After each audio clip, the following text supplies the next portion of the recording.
Le mystère de la forêt de Guayabasiu. Abonne-toi et like la vidéo. La forêt de Guayabasiu, située près de Cluj-Napoca en Roumanie, est souvent surnommée le « Bermuda roumain » en raison des nombreux phénomènes étranges et inexpliqués qui y ont été signalés. Cette forêt dense, avec ses arbres tordus et ses clairières mystérieuses, est considérée comme l'un des endroits les plus hantés du monde. L'histoire des événements étranges de Guayabasiu commence en 1968, lorsqu'un biologiste du nom d'Alexandru Sift visita la forêt pour étudier ses caractéristiques uniques. Pendant ses expéditions, Sift observa des formes étranges et des lumières inexplicables flottant entre les arbres.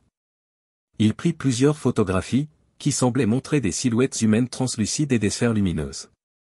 Cependant, l'incident le plus célèbre eut lieu en 1968, lorsqu'Émile Barnéat, un technicien militaire, photographia ce qui semblait être un objet volant non identifié, OVNI, au-dessus de la forêt. Les images, qui montrent un disque argenté flottant dans le ciel, furent largement publiées et considérées comme une des preuves les plus convaincantes de l'existence des ovnis. Les visiteurs de la forêt de Guayabasiu ont rapporté divers phénomènes inexpliqués, y compris des sensations de malaise intense, des nausées, des migraines, et même des brûlures cutanées. Des appareils électroniques cessent souvent de fonctionner correctement à l'intérieur de la forêt, et des boussoles se comportent de manière erratique. Les témoins rapportent également avoir vu des silhouettes fantomatiques, des voix désincarnées, et des apparitions mystérieuses. L'un des aspects les plus intrigants de la forêt est une clairière parfaitement circulaire où aucune végétation ne pousse. Les scientifiques n'ont pas réussi à expliquer pourquoi rien ne pousse dans cette zone, ajoutant au mystère de la forêt. Des analyses du sol n'ont révélé aucune anomalie qui pourrait expliquer cette absence de végétation. En 1993, un groupe de chercheurs mené par Adrian Patru, un chimiste et physicien, entreprit une étude approfondie de la forêt. Ils documentèrent de nombreux phénomènes étranges, y compris des fluctuations soudaines de champs électromagnétiques et des températures qui changeaient brusquement sans explication.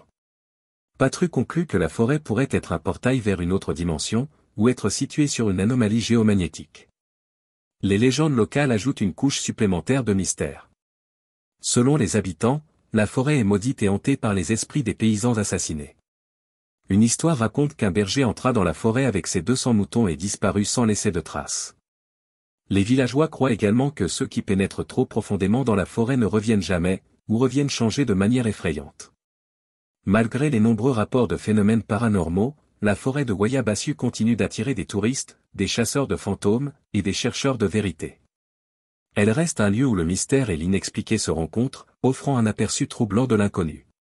Les témoignages de ceux qui ont osé explorer la forêt varient, mais tous s'accordent sur un point, la forêt de Guayabasiu n'est pas un endroit ordinaire, et son mystère continue de défier toute explication rationnelle.